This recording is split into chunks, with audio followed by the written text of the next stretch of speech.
Yo, yo, yo, what's up, all you burners, stoners, and potheads, and especially all you gardeners out there? This is Mr. Weedman and Big Earl with the Grow Hour. Big Earl, my brother, how the hell are you, man?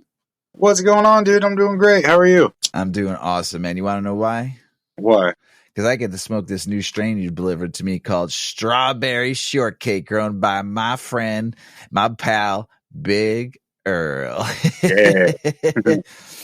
I'm going to light up, and you can tell everybody what this strain is all about, because I'm excited to hear about it. Yeah, Strawberry Shortcake. That is one that we have in tissue culture. It was in the tissue culture when I got there. Super nice cross. Great yielder, strong terpy plant.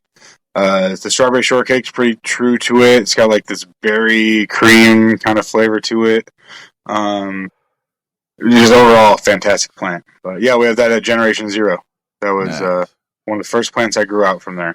And if you don't know what Generation Zero is, that's Big Earl's pet project where he gets to take little fucking nodes and get them to grow like little aliens and little tissue cultures, and him and Deep Roots Genetics do some phenomenal work over there. And Generation Zero has been doing a fine job helping people save their plants or regenerating plants and keeping plants for you. So if you're interested, check out Big Earl's Generation Zero on Instagram and reach out to him if you need some tissue culture going on. You need to save a plant. You know? So what are you smoking on, my friend? I rolled a couple. And they were buds that were in like my jar.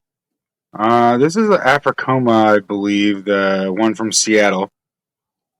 I don't know if you got your hands on this one yet, but very, very, very fruity, very apricot. Even in tissue culture, you open a little tub. Not tried that one yet. Okay, I'll have to make sure to bring it for you. Nice. Very, very good. Very fruity. Mrs. Weeman's been liking the fruity strain, so I know she'll be pleasantly happy when she gets this. This is nice. Really nice. Yeah. This is fragrant. Smooth, really good. Yeah. Really good smoke, yeah. Yeah. How did the buds you're smoking on right now? What is that called again? Apricoma. It's an apricot cross. Gotcha. So what is that bud structure kind of look like? I mean, I haven't seen a picture of it either. Is it like they nice fat buds? Are they red hairs? Are they more terpy, trichomy? Are they purplish? What do they look like?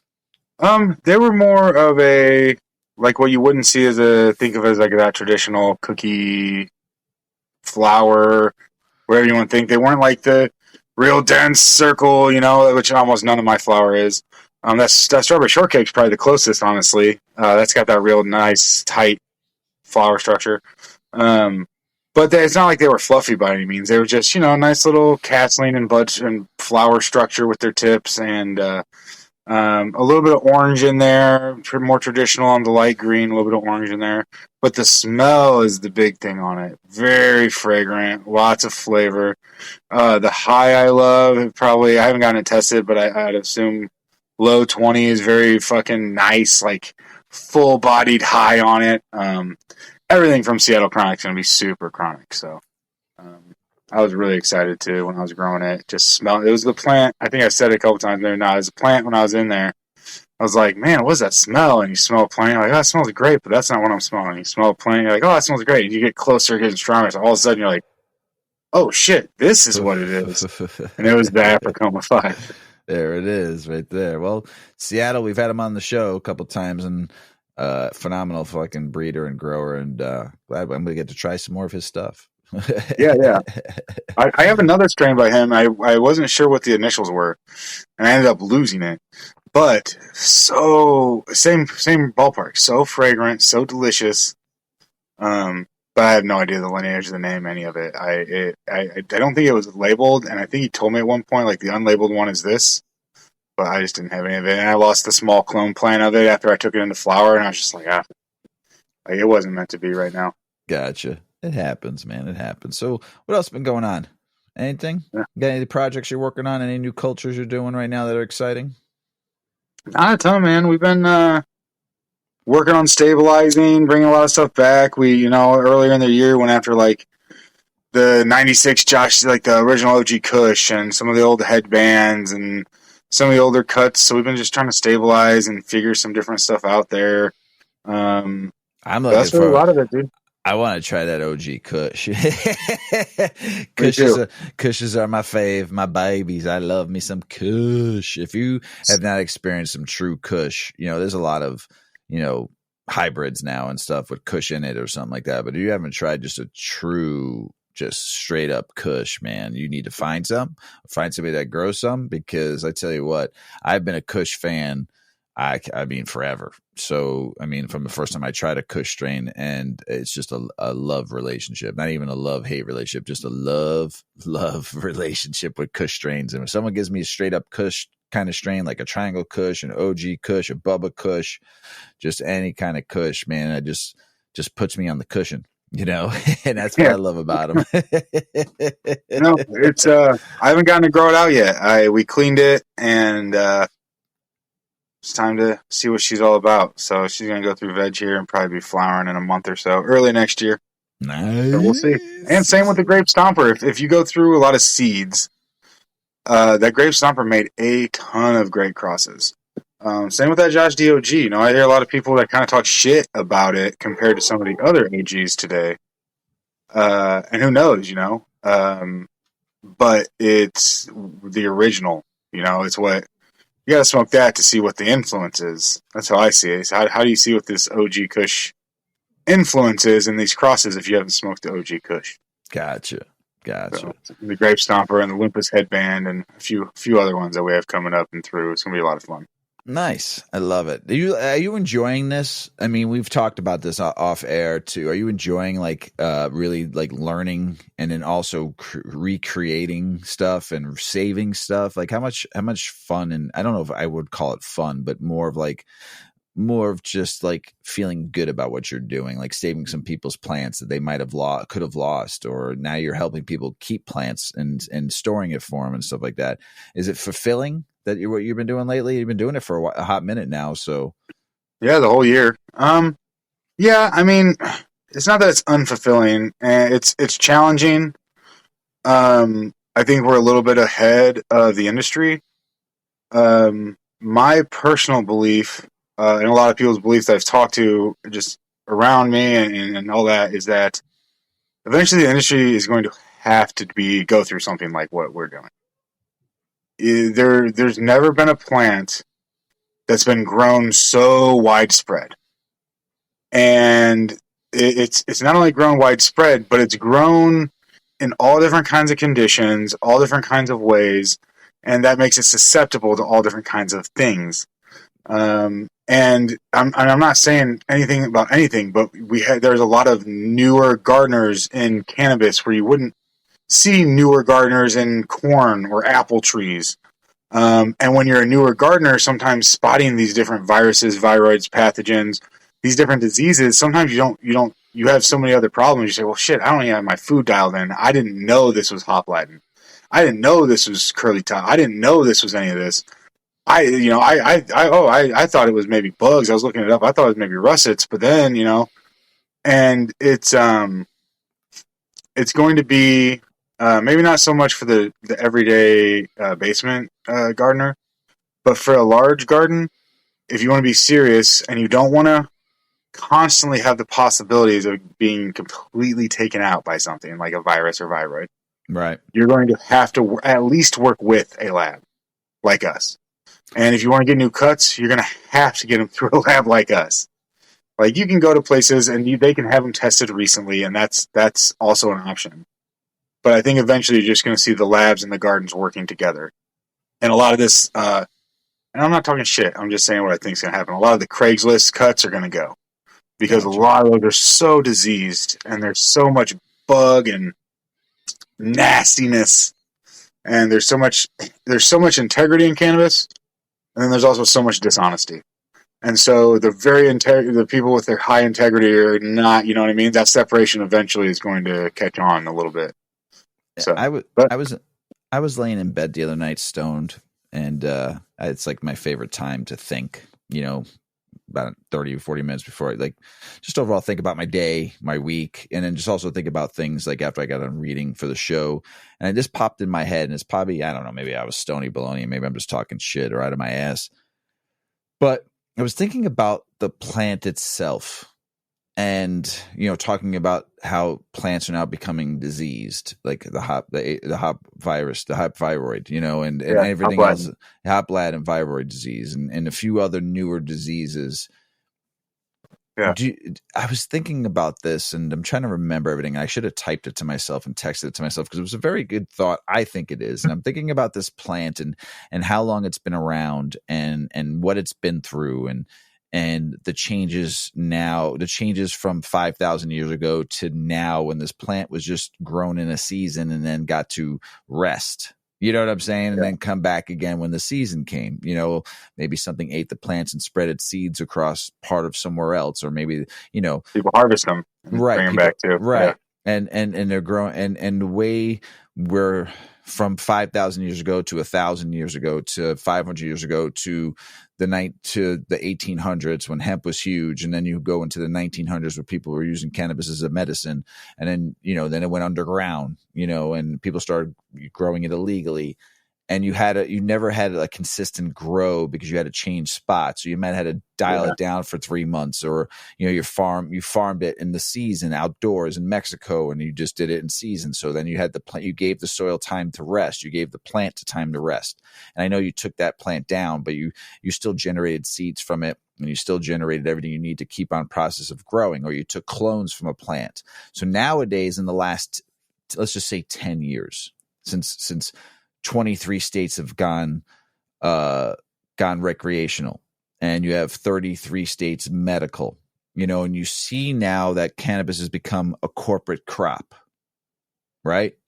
And I truly believe this plant is having problems, what we're seeing, because it's being overgrown tremendously, being very wasteful tremendously. Like give you an example. In Canada this year, they destroyed 3.5 billion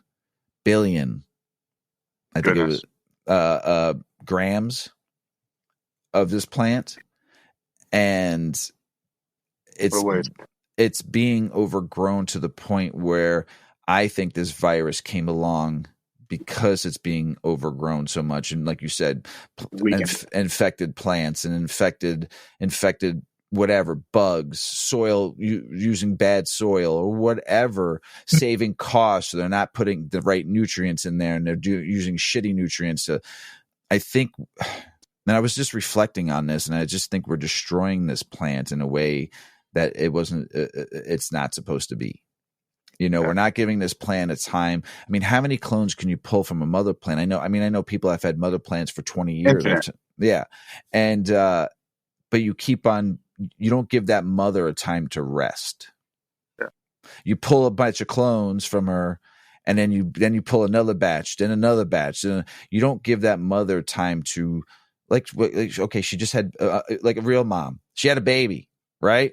That mom needs 2 years to recover from having that first 9 months, then the labor, and then raising the child too. Don't forget too, that takes a lot too. We're not giving the mother's time to regenerate and regenerate their nutrients and regenerate the strength of that plant. And we're destroying this plant in such a way of over harvesting and over consumption and overusing stuff, and this plant wasn't truly meant to be this way. It was meant to grow in a season and then give it a break and then start up. Yeah. Right. And we see it with other crops too, right? Because I was comparing it now to other crops where we see corn. Well, corn wasn't meant to grow the way it's grown now. Everything here in the States, just about 95% of all corn is GMO, right? 5% is still grown the way it was supposed to be grown. So you see this in the cannabis plant, and the plant, I think, is dying in certain areas because it's been overused to the point where there's no strength, and hence why these are defective plants. They have viruses, and I was just really sad, about it, that we're destroying something that was created for us to use as medicine, and now it's infected, and it's a detriment to what this plant was put on this earth for, whatever you believe in. And it's just sad. It just made me sad. And I was very upset that this is happening. And as more states open up, as more countries open up, there's going to be, I mean, there's major More and crops. Right. So this plant is never going to have a chance to regenerate and refocus itself into being strong unless people realize and understand what I'm just saying, and use it as a crop instead of using it, as I've always said, stop being greedy. To me, it's just a sad thing, and I just, and I don't think a lot of people understand it, it's just going to get more and more. Sure. So our definitely a good point with the clone to seeds. Up until recently, clones, they were a thing. But there are way more seeds grown than clones. But there's way more money in the clone now, because when you talk about being a business, you can get the exact same thing. So a clone wins a cup, you're not getting the seeds, and you say, okay, if I hunt through 100 of these and maybe I find one that represents that cut really well, you can get the actual cut. And so there's a couple things. Sometimes when you're really good at taking clones, you can keep a mom pretty well. But when you can keep the generations pretty well, and you can not see that, because a clone, when you're taking the very newest growth, and it's almost like it's not regenerating it. It's not like a tissue culture. So a tissue culture, you take that very smallest brand new growth, and literally a generation 0 clone, like what we named the company after, it acts genetically, expression wise, not typically growth wise, but in a lot of ways like the seed parent. And then the generation 1 is the clone off of that seed parent. So the generation 1 is like taking a clone off of the seed. You pop the seed, you take your first generation of clones. Generationing is something that people pay attention to, but not a ton. Like a lot of times you won't get a clone, somebody will be like, it's the 20th generation. But if it's been alive if you get something from the 90s, it's a lot of generations. So I like to try to compare the cannabis plant to people a lot, and a garden in general. It's a living thing, right? And so, like with a garden, you can do everything right, and you can still get a problem. But when you do everything right, it just mitigates it. You can work out and eat right and get 8 hours of sleep, and it mitigates your possibility of problems. So it doesn't say you're going to be like everything's going to be perfect, right? And in the garden, it's kind of like that too. And so, think if we were a person, and we're supposed to live 75 years for easy math. Well, now all of a sudden we get to whatever year, we cut off our finger and we can grow a new one of us. Well, I wish. Every time we grow, we keep our same. You broke your toe when you were 102. I broke my pinky. Broken toe. I broke my pinky hitting somebody, and it never grew back the same. See? And so every time you regrow with these, problems or differences, right? And they can build. But when you take really, really nice clones, that is what I've found personally. The time you can lose the most genetic integrity, I don't know if maybe, is right at that clone. If you take a really shitty clone and it's not happy and it takes 20 days to root, and then generationing further than that usually can be a little harder. Like it's not compared to like the really, really nice happy clone. And a lot of stuff you can grow stuff out of and do different things. I'm just, in my experience, typically, and that's where this tissue culture is going to come into play. People are going, first off, you're going to have to get everything tested anyway. If you want to keep the generation close to 0, you're going to have to work with a tissue culture lab. So if you're trying to get the most like pure expression of a plant with the least possible problems, that's how you have to deal with it. You have to continuously test stuff. We talked about how easy it is to spread things. If you have a large garden and you're not continuously testing plants for viroids, viruses, everything, it's not about it's not about if, it's about when. It's going to happen. Right. And if you're not testing and you're not taking that kind of stuff you're not considering that, like, it's going to happen. Especially if you're taking in plants. But even if you're not taking in plants, if you have gardeners, you have somebody who's working there, They're a gardener. They have their own cannabis. It could come from them. If there's another garden in the flower, the hop Latin viroid, I was told can live for 2 weeks, not in a living plant. And I don't know if it's theorized or if but longer in the flower. Wow.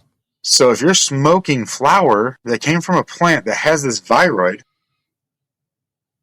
then you're going to work and you're grabbing these gloves and you're putting on these gloves and you're doing everything. But when you grab the gloves, you touch the outside of them. Just rolled up, on the way there or whatever, just touched all that viroid all over yourself. Like, I'm not saying it for sure happens. There's not 100% probability any of this or that. Right. But when you play with the fire over and over and over and over again, you're not even paying attention to it. Eventually, you're going to get caught. You're going to get burned. Yeah. And the gardens that aren't doing that kind of shit, they're eventually going, because what's going to happen is they're going to have those like zero yields. They're going to be like, wow, even there's things out there. Hop Latin sucks, and it's widely known because it was, not known until maybe 10 years ago or something like that. Because it's very small and it's hard to get rid of. There's other stuff out there that will devastate your garden way faster. Right. Mildews, molds, like we talked about that an episode ago, right? All that shit. Yeah, there's if you get powdery mildew in your garden, and I know a lot of people watch out for that because of that, but it's like there's other things out there that are way more severe that can go way faster. And this is, I think we brought this up before too. That's another reason why bugs are so important. Even a few bugs. I know beneficial bugs, right? People like them, and I'm not talking shit. I'm not saying anything. I like them too, right? Outside especially, but inside, one of my main reasons I don't like them is because they can go plant to plant, and every infection starts somewhere. And if you have anything going plant to plant that's not washing their gloves with bleach in between, and I know the beneficial bugs, they don't eat the actual plant, that's the bad bugs. Right. But I just don't like any of that in between. No bugs allowed. It says on the wall in Big Earl's room, his smoke room, no bugs allowed. I don't even like to say that, honestly, because I think that in a lot of situations, bugs are so easy and badass. But just in how I do my shit, Yeah, I feel you. We really got off topic there. But was I wrong? Yeah, we did. Was I wrong about thinking that though? That thought I had. I was like just thinking about it. I was like, when am I going to have a chance to talk about this on the show? And I said, perfect. It's going to get more and more prevalent. We could do a whole. We should do a whole effing episode on it. All right, perfect. I've had this conversation with quite a few people, and it's going to be more and more prevalent. And the gardens who aren't doing this are eventually going to get burned. And if you're getting a clone from somebody and you're not doing this, if you have a tent and you're like, I'm going to get a couple clones, I don't care if they have some problem, because I'm going to cut those plants down and eventually redo them, but I'm doing this hard reset in between. It's not, then I get it. Right. But if you have any kind of stake, if you have any kind of I got to pay my rent or mortgage, or this is a $50 million building, for anywhere in between there, the viroid and virus pathogen, all of it, the testing is huge. Right. It's going to get bigger and bigger and bigger if you're doing clones. And even if you're doing seeds.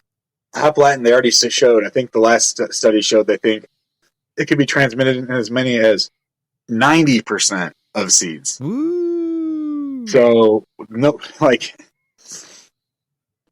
you just don't know. There used to be so many diseases, dude, and people in the industry would say it'll wilt. It's especially when you're first learning about it, and it's hard to cross-reference, and long time ago, or for me, 10, 15 years ago, and you just don't have that. The knowledge is out there now, but back in the day, it was just all a wilt. Right. Your whole plant just dies all of a sudden. Oh yeah, I got a weird wilt.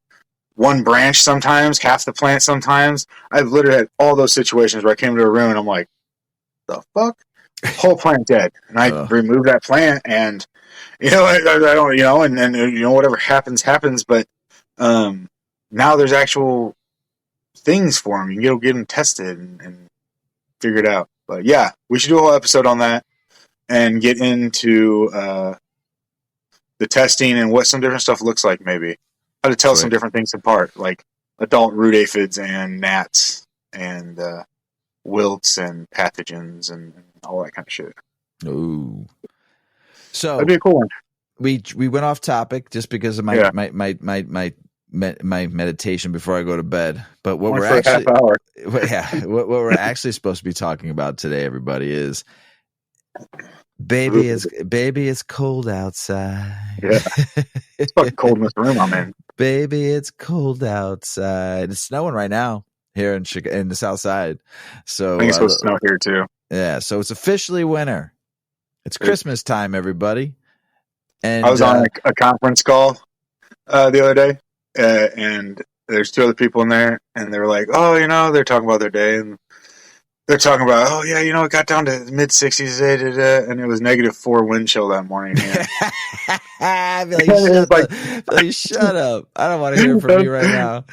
I just didn't say anything for a second. And I was like, it's -4 and flurrying here. It's like, you guys. Hell no! Don't even complain. I don't even want to hear it. I take 60. They weren't complaining. They were like bragging all of us. It was so funny though. I was just like, oh, Earl will be at 60 degree. Earl will be out in his flip flops and shorts, man. Fucking 60 degrees. Loving it. Oh, dude, it made me chuckle. Oh shit! So here's the fucking thing. Cold.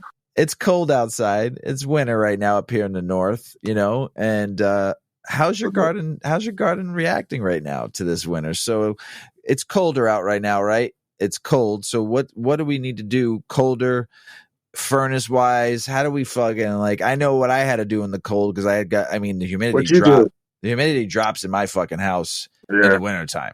And Mrs. Weedman's always fucking cold. She wears full gear in the house. She's going to hate it, but I'm making fun of her. But yeah, she's always cold. So when I grow in the wintertime, she likes to keep the heat at 72 when it's really cold outside. I'm talking about real cold, like 10 with wind chill of minus. I try to keep it around 70, 71. Usually the average is 71 degrees we keep in the house, but the humidity is nil, humidity in this fucking house. So I have a humidifier on my furnace. So as the temperature gets colder, I raise it. So my humidity, it's not 100% great, but at least it helps. So I have to dial. Right, and I have to dial my humidity up in my humidifier in my tent more in the wintertime because it just fucking drops. Yeah. So tell us about with this wintertime, the colder it gets, what we got to do, and then the furnace. What do we got to do to handle that? Yeah, we talked about it all a little bit before, but maybe not in this way. So the colder air, typically when you see colder air, you don't have as much humidity. It's not a 100% sure thing, right? It's not a 100% thing. The colder the air, the less possibility or the less humidity it can have. But just because it's cold doesn't mean you have no humidity, and just because it's warm doesn't mean the humidity is high, Right. So typically when it's cold, when it's getting colder, your humidity drops. But there's definitely really cold or really high humid falls and late falls, early springs, especially where I'm at and where you're at, Chicago and Detroit. So it's just to say, oh, it's cold outside, there's no humidity. That's not the mentality you want to go after with your garden. It's the lower possibility for humidity. If it's under freezing out, for sure lower humidity, and even if it's close to freezing, for sure lower humidity. But that can be for sure stunt your plants throughout the year. Can be a major factor in a garden, especially if it's a first season or two running. You're inside, but you still have to follow the seasons. We've gone through that a couple times. Right. You still have to predict. You still have to be on top of what's about to happen. You have to follow the seasons. And so as it gets colder, expect your humidity to drop. And as your furnace runs, expect your humidity to drop. Unless you're rehumidifying a little bit, and you might not get it that bad. But if you're not doing that at all, expect that shit to drop. So typically, right now you're seeing, especially if you run a veg, let's say you run a veg tent, or you're just vegging, you bring in a clone. Pay attention. You can legit just kill a clone. If you get a real low humidity, it's coming from a dome with 90%, I mean fast, leave to go take a piss and make a bowl of macaroni or something, and you come down 20 minutes later holy crap, that was yesterday it burped for an hour because maybe yesterday wasn't, it wasn't 30 degrees outside. Right. Or maybe yesterday it was 30 degrees outside, but it was the first day it was 30 degrees. So there's still a little humidity in the ground outside, or, you know what I mean? Like it all equates. If it's been freezing for a week, that's a long time to trap some humidity away, if that's the right word to use for it. But that's the biggest thing right now. Pay attention, especially in a veg, especially with clones, because they will get fucked. So and it'll make it. Yeah, sorry. Go ahead. So furnace temperature, it makes a big difference too, right? When in your house, if you don't have a separate furnace for your grow area, you have I have 2 furnaces, one for my upstairs, one for my downstairs. So the furnaces there's always furnaces running. And don't forget that furnace has the intakes, right? That's sucking up any humidity in your house and any fucking air to recirculate through the heat of your furnace to come back out. And that heat has no humidity in it whatsoever, unless you have a humidifier attached to your furnace. So you're just spitting out dry, hot air. Dry, hot air is coming out of your fucking house. And that's if you have a grow tent, that's going to affect your grow tent if you don't have your proper, VPM, right? Fucking VPD, vapor pressure deficit. Yes, Thank sir. you. So if you don't have that dialed in, right, you could fuck up your whole shit. Yeah. And that is a big thing too. Right now it's getting a little colder out. It's easier to keep the room a little colder. You will get some, if your room is like, 45% humidity, 40% humidity, and 55 degrees, 60 degrees, the plant does want a warm up. There is a warm up the plant needs. But typically if you can follow some of that, you can still get some decent growth. It's just not going to be as vibrant as the more humidity, a little bit warmer, at least a little bit warmer. Gotcha. Now, if you had an old school bulb, that was one of the best things about the old bulbs, and the worst thing, massive heat points. But you could run those pretty cold, and you don't like big temperature swings, but usually with those you got them, and you could run a decently cold night with a decently warm day with those because they heated your plant up so much, Right. But that's right. Anymore sometimes it's a little harder. Yep. So does the plant grow normally slower than normal, and then what is this? You were telling me we were talking about before the show, the more red in the stems. Yeah. You'll just see some stress. That's really a lot of it. The roots, I've never had to worry about a lot in that kind of situation. I mean, you might get into it with like the reservoir or something we'll talk about, but you'll see a very slow growth.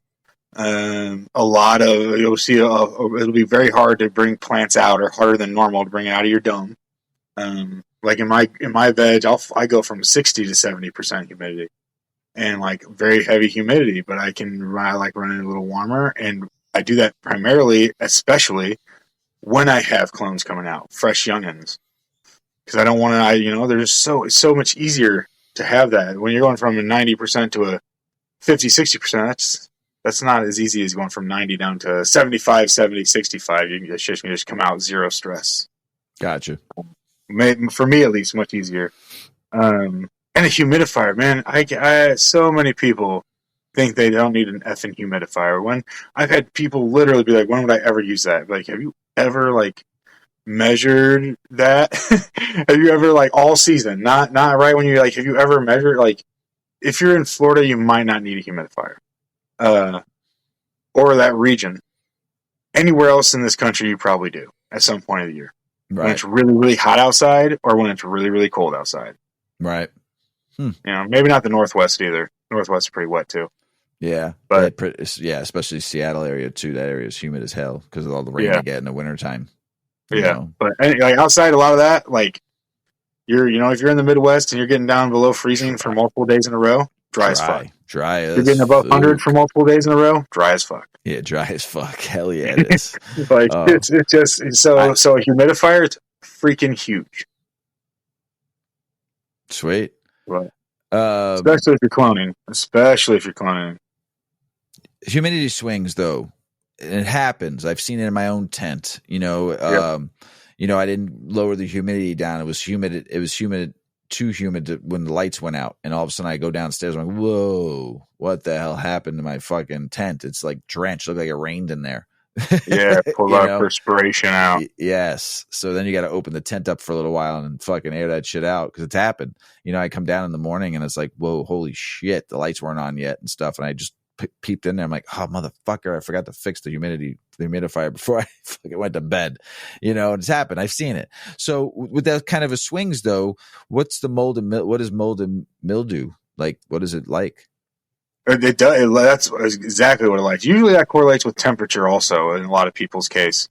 They get temperature swings, which cause humidity swings. But that's what mold and mildew lives for. Literally loves to spread in a dry case if it's a spreading spore. And it loves to grow in humid cases. And so I don't know. I think a lot of people at one point, especially if you've been growing for a while, have had a situation where, like your first powdery mildew situation, you don't really recognize it, or maybe you do recognize it, but you don't really understand it as much, or never fought it at least. And if your garden's going really humid at night, it doesn't matter what the fuck you use. I mean, short of some super nasty systemic shit, I'm not even gonna say the name of it. It's just not, you know what I mean? But people just don't use it right. If people use you just shouldn't use it. But because, or you have this dry day, or the lights come on and it dries things out, and then at night it gets very, very humid. And when that's opening and closing your stomata on your plant, that is allowing these spores to travel and grow and travel and grow, and you literally can't beat it. Like, you spray, you're like, okay, I don't see any more of it. I think I knocked it all down. I think depending on how you're doing it, I changed the pH of it, of the leaf. I covered it with a wax. I killed it with an alcohol or H2O2. However you're fucking going after it. This shit's back like the next day. Wow. It's like, wow. It was, and that's the situations people can't get rid of it. The switches. I've had plants that have had powdery mildew. It's in your plant. It's systemic. It's in your plant.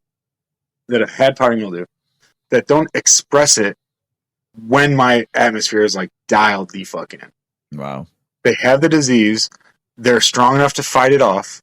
The disease itself isn't in the optimal conditions to spread, and you can literally beat it. That's very hard going through flower, especially like with your flowers growing and getting all, things get covered in and doing all, getting the pockets out of there and stuff. But it's happened. I've done it before. I know a lot of good gardeners that have done it. But when you have those swings, it is going to be damn near impossible. Gotcha. So, and that's sometimes hard enough. And when you have the humidifier, like you were saying, some humidifiers don't. You just put it on a low or a medium or a high. Right. They don't turn off when they hit 40%, shit like that. But they do make. If you do have a humidifier like that, you can get a plug they plug into, and you set the humidity on that. And when it gets down below a certain point, it turns on, and then when it gets up to a certain point, it turns off. Gotcha. And it can make little 1 gallon plug-in humidifiers. Work pretty well for a small area. Damn. But I personally run a humidifier and a dehumidifier. And I just have my humidifier set 7% or 8% above my dehu, or below my dehu. Yeah, I think below it. So if it goes down too low, my humidifier hits on, and if it goes up too high, my dehu hits on. But they don't fight each other that much. Right. That's cool. That's great knowledge right there. It works really well. What's this Antarctica story? Oh, yeah. So, and in the winter, a lot of people think a lot of that stuff, a lot of this mildew, mold, all that shit isn't spreading. They went, dude, and I probably even got the story wrong. Antarctica, I'm pretty sure, was the story I read. And they opened a plate, an auger plate, to collect mold, like something you would put if you're growing mushrooms, or we'll take leaves off of samples and put them onto special plates to try to pull things out to say, hey, let's see what you got in here if there's anything. Let's try to culture it, Right. Let's see what the fuck it is.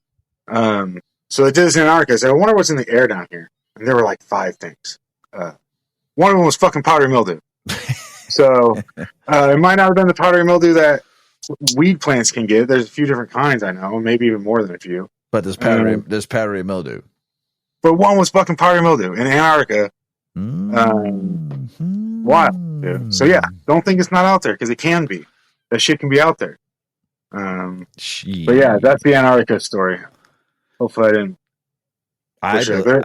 I mean, they collect in fucking mold and fucking below minus 200 degree weather. That's crazy as hell. Yeah. Shit, don't quit. LEDs. What does that they make do this for time you? of year? Yeah, make this time of year a little harder. Like we talked about it a little bit, but the bulbs back in the day didn't matter really what your room did. The bulbs were heating it the fuck up. LEDs aren't like that. So if it's getting a little colder in your room, try lowering them a little bit. You can still keep your VPD where it's like best for you to like maintain that small swing. But try to get your LED a little closer. And if you're going to do that, it's going to raise your par. If you raise your par, just pay attention. If you start to see some deficiencies or something, up your food a little bit. And if you still see some deficiencies in that way, it could be like your CO2 and your light and your food have to kind of work together. And so like adding CO2 just to do something like that is kind of crazy. But if you have LED and you see way slower growth, much more red stems right now, different things like that, it's probably it can especially if your room's like dialed in, it might be that your plant is literally not getting warm enough. Wow. Like it needs a warm point during the day to kind of like soak it in. Mm-hmm. Just like we need 15 minutes, 20 minutes, 30 minutes of sun, get that refreshness going, that vitamin D. To warm itself. Mm-hmm. But yeah, the LED are great. I think they grow really good weed. I think there's some positives to some of the older tech, but financial is not one of those positives. So the older tech's probably, but like I bought a bulb for the first time the other day. Wow. For the first time in a very, very fucking long time. Just because you wanted just well, the winter is coming, and I like ceramics a lot. And so what I've had is my bedroom went down. I've just run one ceramic, all the rest is LED in there. But the winter was coming, and the ceramic runs much warmer than a lot of the other ones. I just fucking love, dude, ceramics. Ceramic metal halide light emitting ceramic, CMH, LEC, exact same things. 315 watt bulbs. Fucking awesome. They have a bunch of different Kelvin ratings, from flowering to veg. I think it's like 3,000 it goes down to, and it goes up to like 3,700 or the two I get. I can't remember. You gotta send me a pic. Badass. Dude, ceramics are the shit.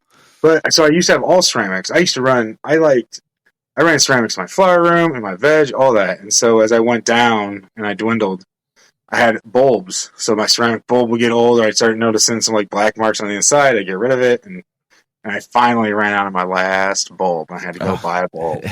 And I was like, man, I was contemplating. I was like, what is a bulb costing nowadays? So they wanted 110, and I finagled them down to 72. But I found them online for a little cheaper than that. But I like supporting the shops. I just don't like supporting shops when they're twice the price. Right. So I like if it's 10%, 15%, 20% more, I'm there for it. And how long does a bulb last? If you're good with it, so a bulb will decrease its efficiency. So depending on what you're going to expect from the bulb, I run those bitches till they burn. You're going to be putting out a weak light and getting black before I get my ceramics gone, unless they're in flower. But in veg, probably like a year. That's cool. Yeah. Nice. But this depends too. Like if you keep a bulb clean, it's going to run longer. You get a nice fan, keep it cooler, it's going to run longer usually. The ceramics run a little longer than like a lot of the twists because they're connections. They're not losing as much gas. Different shit, Knowledge is power. Love it. What about heating? You don't want to light your fucking house on fire, do we, Earl? No, that's not ideal. Yeah, heaters. Just make sure you don't get a glowy heater if you're in flower. That's something I've seen people. This is Herman. That's something happen here. Don't get heaters glow a lot. So make sure you're not getting a glowy heater. Even the button, a little red button, will fuck you up. It will. It'll come in. It just takes one. It just takes one or two herms, and all of a sudden it's like shit. But yeah, watch out for your heaters. But they work great. You know, they're gonna dry your room out a little bit more too. Right. So you know, it's cold. Fucking, it's gonna get super cold here in the Midwest by the time January gets here. We'll fucking we do get usually 2 to 3 weeks of fucking super cold weather. What's your AC? Tell me about the AC and being super efficient. Like, what do we need to do here? Yeah, that's something that when it's super cold out, having a room that gets cold enough is usually not something you think about. But ACs aren't made to be ran in the fucking cold. Why do they gotta test in the cold, you know? Right. Some of them come with heat plates. Or something. God, is that what it's called? They're basically like a little pilot light that stays lit at all times out there. And I know there's a couple other ways too that they come that they just kind of like keep themselves a little warmer, like ones that are like made or have different functions that work better in the cold. But for the most part, that it's going to make your AC run much less efficiently. There are a couple things you can do if you don't have any of the heating elements. Catching your own heat, put a tarp over so the AC blows air out. Put a tarp over it. You don't cover it up 100%, but like my mini split, I like to put a couple bricks and I'll put a tarp over it and let it hang off. So the heat still gets out of there, but it's able to grab grab it by the tarp and go back into itself a little bit. I found that helps a little bit. Shielding it, you can put up a little fence just so wind can't pass over it real freely.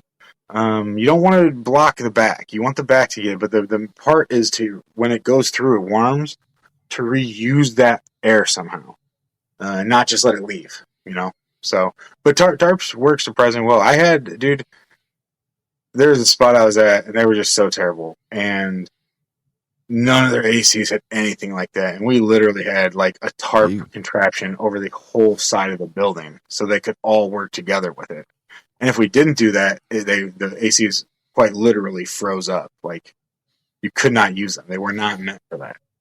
So, it happens. And it's hard to catch sometimes. Gotcha. I've in the past sucked in air, taken advantage of that, and said, well, I'm going to use, they make fan connections, fans that connect to temperatures. It's just a temperature gauge that you turn a high and a low, just like with the humidity gauge, and you can connect a fan to it, and you bring in air from outside. I'd filter that air if I were you. Yeah, but we know why. If it happens in Antarctica, it can happen here. Yeah, exactly. But it is a way to bypass that a little bit, you know. So if it's something that becomes a big problem, that is also an option. Gotcha. Yeah. Man, so much knowledge. Well, you just these little things that sometimes it's hard to, you can't be like, it's hard to be perfect running a garden, but if you can predict it, like that's what we talk about all the time. The best gardeners, you just predict. And so when you like know your garden, you predict, you've been through these seasons a bunch of times. Right. And if you've had a few gardens through a few seasons, you've seen a few different outcomes and a few different reasonings for these outcomes. And it's just like, you don't pay attention to it sometimes. Right. So we've gone over the biggest thing, which is the humidity. But some of this other stuff can help sometimes, you know? Yeah, what about water temperature? That's one too. If you're on cement, check your fucking temperature. If you're not on cement, you're probably okay. If you're not touching something that's getting cold, you know, it's getting like that could be real cold, you're probably okay. And if you're in the middle of a basement in a heated house, that cement's probably not getting that cold.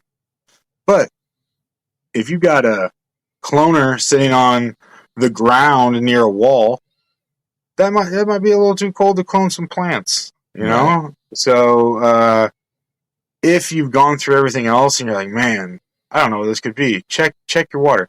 And it might not be too cold for the plant. It could be something weird, like if you run a really heavy food and that food isn't super soluble, or you're not mixing it really well, and all of a sudden you get some kind of like, I don't even know if that would happen with something like that, but I know solubility goes up with heat. So, yeah, just make sure you're not running a 40-degree fucking res, you know? That's cold. Yeah, those fucking roots, man. I'd be fucking pissed off at your ass. Your biggest thing. We've talked about this so many times. Big Earl's one of his number one pet peeves. Drum roll, please. Earl, what is it? Airflow. If you're running a colder VPD, don't turn down the goddamn fans. You need the air to move. You need it to blend. You still need all this stuff to work together. Don't turn down the airflow because it's a little colder. Don't do it. Naughty, naughty, naughty. Yeah. Don't do it. It's cold. But it's, you know, you just don't want to not mix your air. It's super huge, especially when you do with something like this. You got a heater going here, a humidifier going here, super cold outer wall over here, your AC that's working at half efficiency over there. So if you're not mixing that shit, you're gonna mix it. Right. Don't fuck with the airflow, everybody. Yeah. Don't fuck with airflow ever. I'd say what, man, that fucking Strawberry Shortcake is good weed, my friend. Good weed. Thank you. Yeah, really it's nice. Very nice to grow too. I mean, there was another one. I don't know if I mentioned it. I know we were talking about before the show, the lemon pepper you grew. Mud on. Yeah. And then you brought some OGs back, some Oreos and some gelato. Mm-hmm. Mud on. The Oreo is fire. I was very surprised how good that came out. Oh, it was really nice. It was. And you got a really low, you know what was very weird about that Oreos? I feel like I didn't want to pay to get it tested again because I'm a cheap ass. It only hit like 18% THC. Even better. I love it. But dude, the buds, you can't even fucking see the flowers on it. Oh, it was so I was crystally. so surprised. Yeah, exactly. I was like, man, that doesn't seem right. When you but that gelato hit almost 30%. Oh, really? Man. This tell you what, man, all the strains, and then the new round of GG4 was fucking. You like that S1? I like that. Good. Lit me up last night, man. Mrs. Weedman and I smoked that last night, and I was like, I looked at Mrs. Weedman, I'm like, I'm high as fuck. Yeah, that was a good selection. The dude who selected that's so I'm assuming it's an S1. It was given to us as the GG4, but it's not the original GG4 clone. Right. So, I know the terminology sometimes, you know, some people you got to be spot on, and some people just like, I don't really care that much. But I thought it was very close. It was pretty close to the original GG4 for me. How it grew gave it away more so than how it looked. The flower looked so much. The flower's a little longer and skinnier on this one. And I feel like how it smelled and tasted was pretty close to the original one too. Yeah, I the selection this time around was mud on. Good, dude. I'm glad you liked it. Well, I didn't just like it. I loved it. That's what that tissue culture is doing for me, dude. I got in there, it's like, oh, there's all these other clones, and I could finally trust it. Man, for so long, I haven't even collected seeds for maybe 5 years. Because all this different stuff was starting to get nasty and nobody knew they had it. And so for so long, I just wasn't even I have a huge seed collection, so it wasn't like I didn't have genetics, but I wasn't bringing in new seeds. I've seen your refrigerator. Yeah, exactly. Yeah. I wasn't bringing in new seeds, though, you know? That was like a passion of mine. I loved hunting and being like, oh, look at this. Ooh, look at this. And then it was just like, man, it was hard to just trust any of it. So I just kind of fell back, and I never would bring in cuts, ever. Very rarely. But but yeah, it's been so much fun having all the new stuff, the different stuff come through. I'm fucking loving it, man. I mean, I've smoked a lot of these strains too, but not all of them. So it's just like fucking like the early craft beer days when I was selling and working in the craft beer industry, and all these new beers like 2010, 2011, like when it hit really Illinois and all these new breweries were coming in and all this shit I was getting to try. I was like, man, this is even better than that. Because I don't put on weight from all the beers and I used to taste and try, and I get to try different flavors, different terp profiles, different bud structures, the way when you grind them, the way they smell after you grind it, and the way they look, and when you grind how fluffy some of this shit is, and just everything. And then you get this. I dry hit it first just to see a different taste when you fucking light it up, and you get some terps to it, and you get the real flavors from it, and then you light it, and then it's where you really want the effects, and you're just like, wow. And the smoothness, though, too, of these strains you bought, too. I mean, I've never had a rough strain from you ever, but these strains were smoked very smooth. It was what I like to call a smooth smoke, like no burn, perfect fucking resin ring, just like a fine, like better than any fine cigar I've ever smoked in my life. When I used to smoke, when someone gave me a really good fine cigar from Cuba or something like that. I mean, I'm talking about like that quality. It was just like, I told you, I fucking typed it out to you on the fucking text. I'm like, perfection. I mean, really well done, my friend. Yeah. I mean, if you guys all catch me out, I don't always have enough to bring Big Earl stuff with me, but a lot of you have tried at a lot of events, Mrs. Weedman and I do here in Illinois. A lot of you have tried Big Earl's flour, and that's probably about 80%, probably about 75% of what I serve, unless someone sponsors a table. We've had some great guys and folks sponsor the table, or my own home grow. But a lot of you have tried Big Earl's weed, and I usually take 2 or 3 jars with me and give people a choice, and of your flour, my flour, and then sometimes a sponsor table guest. And I tell you what, some people have seen some of these buds you've grown and some of the fucking smoke you've smoked, and they're blown away. I mean, people are like, "Where you get this from?" I'm like, "Listen to the Grow Hour, you'll learn 2 or 3 things." Yeah. Put it all together, and it's not super hard. You just put it all together, baby. That's very well done. So thank you. Yeah, and thank you, man. 2024 has been a great year for us. We both want to tell everybody, I'll let a Big Earl talk on his own, but a big thank you to everybody who's been listening to us from the beginning. This is episode 72 we're on now, and going in, this is our second year. It'll be year 2. Second done year. in the books, going on year 3, and hopefully you all are enjoying what we've been putting out for you all. And I'd like to thank all the breeders and growers that have been on our show on these episodes. It's been a blast getting to know them and learn from them, and some of the shows we've developed over this time. And it's you have to understand, Big Earl's puts a lot of work into this too.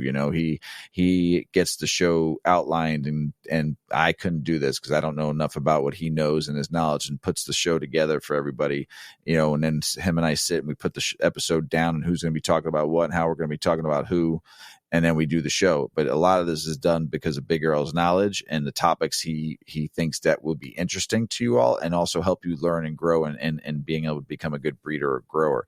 And he's the one that gets all the guests. I don't know anybody on that side of things, and he's helped me get to know some people, but he helps put this show together and works very hard on it, on top of all the other stuff he does, running a garden, working in fucking Generation Zero, also consulting. And so I'm thankful for Big Earl, as our 2 years is in the books here, and I hope everyone's enjoying the show, and we thank you all out there. Big Earl, got anything to ask anybody, tell anybody? Yeah, no, man, thank you, dude, for giving this platform. I think when we first started, I always started bringing people on. One thing we talked about was like giving some people that deserve to talk about things the voice and a different platform other than Instagram that'll just fucking knock you off for doing nothing. New this, new that, you're gone. And it's been a lot of fun. I appreciate it, man. I think a lot of people really like it, how you put a lot of this together, and it's all very real. We don't do any of the sponsored shit. We don't do, and not that we're not open to talking to people, but I'm just saying, like, we make sure not to compromise quality. Our integrity of this show Yeah, exactly. for working with the wrong people. If we ever do get a sponsorship, it's going to be with the right people, the people that we believe in. I guess that's why in 5.5 years of doing this show, I have to believe in the people I'm working with, and I have to trust them, because this is a large platform that we do. We're internationally recognized podcast between both shows, and it has integrity. I can never say I'm never going to not take a sponsorship, but if it's the right people and the right people we want to work with, absolutely. But, we want to thank everybody that has thrown to the show, put their time into it, gave us an hour of their time. So go ahead, Earl. Sorry. No, that's everything, dude. It's hard to keep. It's hard to keep sometimes when, time things arise, So. Yeah. So thank you. It was a great year. I think the show was great. Everything's been great. The weed's been dank. Last one in 2024. 2024 had its ups and downs. And 2025 will too. We just keep on growing, That's it. So we got some new guests we're going to be working on for 2025. We got some other guests that we need to still have their burp in the bag episode or the round table. We still got some folks from last year that we didn't get on a round table discussion yet. And then some new people that Earl's been trying to get on the show. So, and if you're a breeder or grower out there and you want to reach out to Big Earl, I am the Real Regal Beagle on Instagram. And I'm the Regal Beagle, yes, sir. Yeah, reach out to him and, maybe we have you on the show, and give you a shot to tell your story and learn from you. So, but 2025, I expect some big things coming from this show. We're going to hit our 100th episode, which would be great next year. And we're still running 2 shows a month, sometimes 3 and sometimes 4. It just depends on the month. And hopefully we keep on growing and getting bigger and bigger. And we start doing some different shit and having some more fun with everybody out there. And I'm looking forward to what 2025 brings. And you know what? Santa's coming to town, right? So Mrs. Weedman, Mrs. Weedman and Big Earl make butter. So we got to make sure we don't forget the ganja butter in Santa's cookies this year, because that old Saint Nick boy needs to be a little high when he's flying high in the air. You know what I'm saying? And make sure you give him a couple 2 low dose milligrams. Don't forget how many cookies that fucker's got to eat, along the way. So low dose Santa, don't fucking overdose Santa, because the kids need their toys, The kids in the next neighborhood need their toys. And you got to leave the cookies out, right? But there's also milk. You got to leave a cup of milk for Santa. Whether it be whatever kind of milk you give, drink almond milk, oat milk, cow's milk, whatever you fucking drink, it's milk. But there's something in that milk that will make it'll make him strong. Earl, what the fuck is that shit that you got to put in there? It is a mixture of calcium and magnesium. Is what it is. I tell you, there's calcium in milk, right? Yeah, exactly. And there's magnesium. Got to give a little quick shot in there for old Saint Nick. He needs that cow mag to go. Everybody out there, record times, baby. Everybody out there, we love you. Don't forget the Cal Mag. Peace. Check out our cannabis lifestyle brand online at 8decades.com. Our custom smokes and accessories are perfect for your coffee table, bedroom nightstand, or kitchen counter. They're designed for you to show them off. The Canna community is also loving our hemp and cotton blend t-shirts, sweatshirts, scarves, and hats, finished off with our 8 Decades logo. We've got some awesome, long-lasting goods that will be your favorite for years to come.